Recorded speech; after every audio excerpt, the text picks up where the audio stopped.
ప్రస్తుతం అంతా మాట్లాడడానికి విజయవాడ 2వ డివిజన్ కార్పొరేటర్ గారు ఉన్నారు. వారి మాటలను తెలుసుకునే ప్రయత్నం చేద్దాం. నమస్తే. చెప్పండి, ఇక్కడ దేవినేని అవినాష్ గారికి వస్తున్న స్పందన ఎట్లా ఉంది? ముఖ్యంగా ఈ 5 ఏళ్లలో ఆయన కష్టపడిన పనితీరు గురించి మీరు ఏమంటారు? ఇప్పటి వరకు మనం 10 సంవత్సరాల నుంచి గద్దె రామ్మోహన్ గారు ఎమ్మెల్యేగా ఉండటం చూశారు. కానీ ప్రత్యేకించి మా డివిజన్స్ అంటే కొండ ప్రాంతం డివిజన్స్ ఎక్కువగా బీసీ ఎస్సీ ఎస్టీలు ఉండే కాలనీలు, వాటిల్లో ప్రజలను అయితే ఆయన ఉట్టి ఓటు బ్యాంకుగానే మార్చుకున్నారు. కాకపోతే ఓట్లు వేసేటప్పుడే ఆయన కనిపిస్తారు. మళ్ళీ ఇప్పుడు ఓట్లు వచ్చినాయి కాబట్టి ఇప్పుడు కనిపిస్తున్నారు. మధ్యలో ఆయన మాకు ఏ అభివృద్ధి పనులు చేయరు. ప్రజల్ని కూడా ఎటువంటి కష్ట పరిస్థితుల్లో అయినా, అదేవిధంగా మాది కొండ ప్రాంతం, అదేవిధంగా ఎక్కువ ఇప్పుడు తుఫాను వచ్చినా సరే, గాలివానలు వచ్చినా సరే, కొండ చర్యలు విరిగిపడి ఏదే కష్టాలు వచ్చినా సరే ఆయన ఎప్పుడు మమ్మల్ని పట్టించుకోలే పరిస్థితుల్లో లేరు. కానీ అవినాష్ గారు వెంటనే వాళ్ళకి సమస్య రాగానే ఫోన్ చేయగానే ఆయన వచ్చి వాళ్ళకి ఎంతో కొంత సహాయం చేసి వాళ్ళకి అండగా ఉంటున్నారు. ఏ సమస్య వచ్చినా మా డివిజన్స్ ప్రత్యేకించి కొండ ప్రాంతాలకు సంబంధించి తూర్పు నియోజకవర్గంలో 5 డివిజన్స్ ఉన్నాయి. వాటిలో ఎక్కువ ఆయన ఓటు బ్యాంకుగానే వాడుకున్నారు.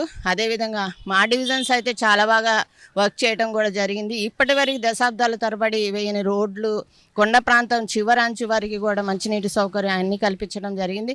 నిన్న మొన్న ఇప్పుడు ఓట్ల కోసం గద్దె అనురాధ గారు మా డివిజన్కి వచ్చి ఫేస్బుక్లో పెట్టడం జరిగింది. ఏంటంటే ఈ 2వ డివిజన్లో వాటర్ సమస్య ఉంది, అది ఇది అని చెప్తున్నారు. అదంతా కూడా అవాస్తవం. ఈరోజు ఆవిడతో మా దేవినేని అవినాష్ గారు వారికి కాదు, మేము మా డివిజన్లోని ప్రజలు కూడా చర్చకు సిద్ధంగా ఉన్నాం. మీరు మా డివిజన్స్లో అదేవిధంగా తూర్పు నియోజకవర్గంలో చేసిన అభివృద్ధి ఏంటి, అదేవిధంగా మా డివిజన్స్లో ఇక్కడ తూర్పు నియోజకవర్గంలో మేము చేసిన అభివృద్ధి ఏంటి, ప్రజలకు కళ్ళకు కట్టేటట్టు మేము వాళ్ళకి చూపించడానికి మేము సిద్ధంగా ఉన్నామని తెలియజేసుకున్నాం. అదే సర్వేలో కూడా దేవినేని అవినాష్ గారు గెలుస్తారంటూ, విజయవాడ గెలిచే మొట్టమొదటి సీటు కూడా అవినాష్ గారు అంటూ ప్రచారం జరుగుతుంది. అది నిజం?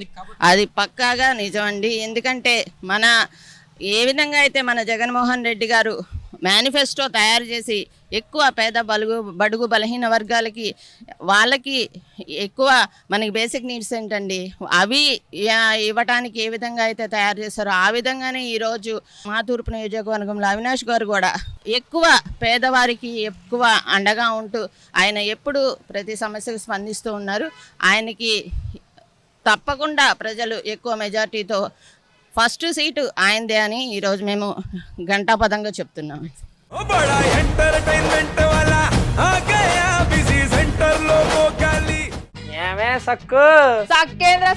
సక్కు బాయ్ బాయేంద్ర భార్గవ్ గిరాకి వచ్చే టైం ఏంటి? కస్టమర్లు వస్తున్నాడు, రేడికల్ పీగురి కస్టమర్లు వస్తున్నారు కదా, మాత్రం పొగరు ఉంటది. మరి తగ్గించేద్దాం పొగర్ని. డబ్బులు కట్టేస్తామేంటి కొంప తీసి? లేదు, కస్టమర్లు ఆపేద్దాం. పదా మరి మన బిజినెస్ స్టార్ట్ చేద్దాం.